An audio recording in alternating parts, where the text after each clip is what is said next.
بسم اللہ الرحمن الرحیم۔ یہ شادی کی مجلس اور تقریب نکاح ہے۔ ابھی چند لمحے کے بعد نکاح ہونا ہے،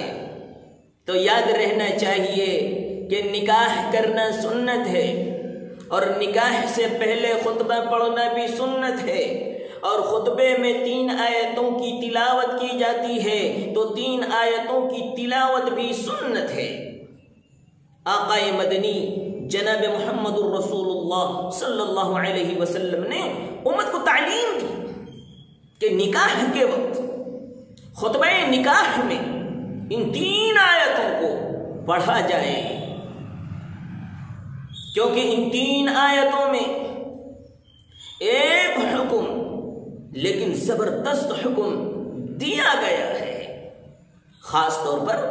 اس وقت دولہے اور دلہن کو، کہ جن کی زندگی کی گاڑی ایک نئی پٹری پر چلنے والی ہے، تو اس جوڑی اور اس گاڑی کو صحیح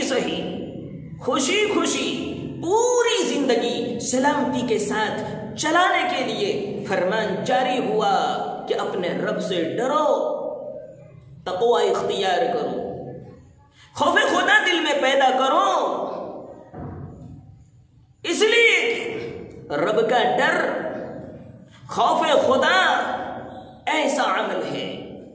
ایسی طاقت والا، ایسی شکتی اور پاور والا مادہ اور مٹیریل ہے کہ جن کی وجہ سے رشتہ نکاح برابر سرابر نبھتا رہتا ہے۔ میاں بیوی آپس کے حق کو پورا ادا کرتا ہوتا ہے، نکاح کا کامل برکت اور پھول سکون و اطمینان اسی کے ذریعے سے نصیب ہوتا ہے، پھر دونوں کی زندگی مزیدار ہو جاتی ہے، اس کا گھر دنیا ہی میں جنت نما ہو جاتی ہے۔ جس طرح جنت میں خوشحالی ہوتی ہے، اسی طرح اس کے گھر میں بھی خوشحالی ہو جاتی ہے۔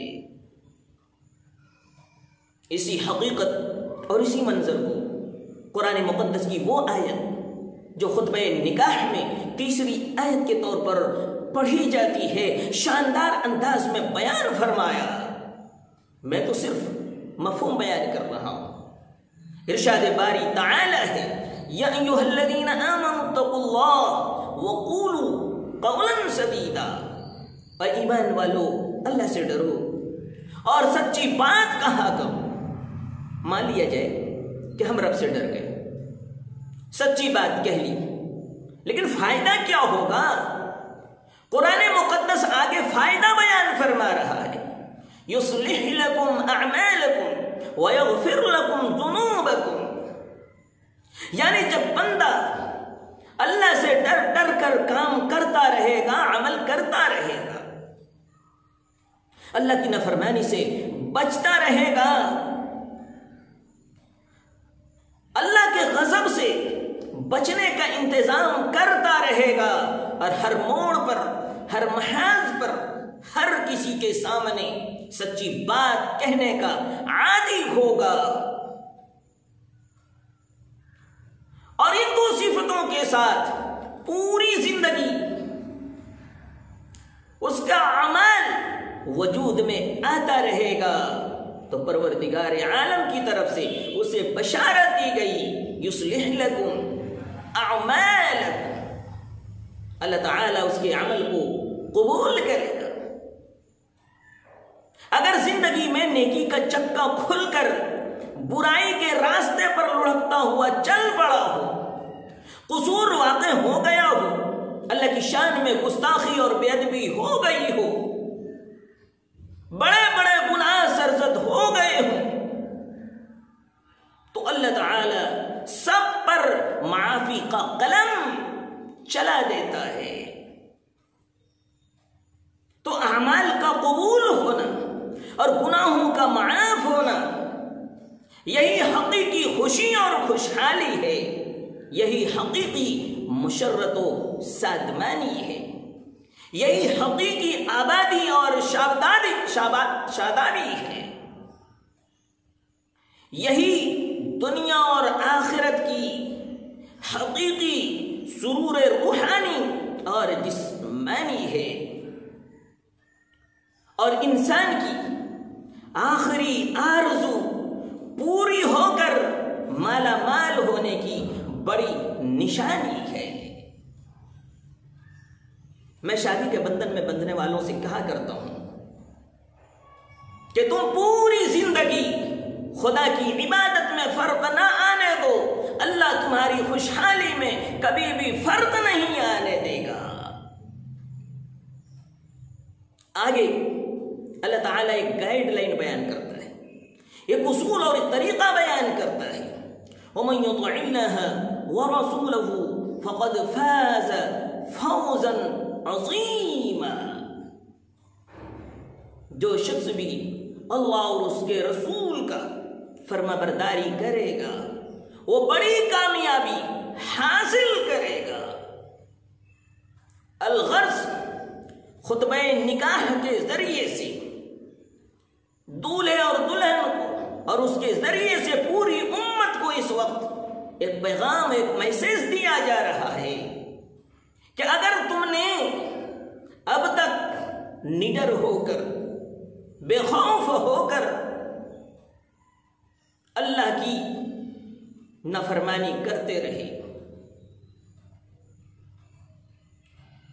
اللہ کی بغاوت کرتے رہے، رسول کے نقش قدم سے ہٹ کر چلتے رہے، تو آج اس اسٹیج پر یہ اسٹیپ لو، یہ عہد کرو، یہ وعدہ کرو کہ اب ہم اللہ سے ڈر ڈر کر کام کرتے رہیں گے، اللہ کی نافرمانی سے بچتے رہیں گے، اللہ کے غضب کا شکار ہونے سے بچتے رہیں گے۔ جب تم یہ کام کرتے رہو گے تو اللہ کہتا ہے فقد فاز فوزا عظیما، تو تمہیں دنیا میں بھی بڑی کامیابی حاصل ہوگی، آخرت میں بھی بڑی کامیابی حاصل ہوگی۔ تو میرے دینی بھائیوں، کبھی کبھی شادی کی مجلس میں جانا ہوتا ہے تو دل پر بڑا دھچکا سا لگتا ہے کہ دولہے اور دولہے والے اور سماج والے اللہ کی نافرمانی کا ننگا ناچ کر کے اسٹیج پر منہ لٹکائے، اور دولہے تو گھونگھٹ لٹکائے بیٹھتے ہیں۔ وہ اپنے حال سے کہہ رہے ہوتے ہیں کہ ہم نے اللہ اور اس کے رسول کی نافرمانی ایسی تابڑ توڑ کی ہے کہ منہ دکھانے کے قابل نہیں ہے۔ تو میں ان سے کہا کرتا ہوں کہ اپنی ذات پر، اپنی زندگی پر ترس کھاؤ کہ آج تو منہ چھپانے کے بھی قابل ہو، لیکن جب قیامت کے میدان میں حاضری ہوگی، اللہ کے قہر کا، اللہ کا جلال شباب پر ہوگا، تو منہ چھپانے کے قابل بھی نہ رہو گے۔ اس لیے آج ہم سب مل کر اللہ نے جو ایک وعدہ لیا ہے کہ یا ایھا الناس اتقوا ربکم، کہ انسانوں اللہ سے ڈرو، اور اللہ سے ڈر کر ہر ایک کے حق کو ادا کرنے والے بنو، تو یہ دولہے اور دلہن بھی اللہ سے ڈرنے والے بنے، اور پوری امت بھی اللہ سے ڈرنے والے بنے، اور ہر ایک کے حق کو پورا ادا کرنے والے بنے۔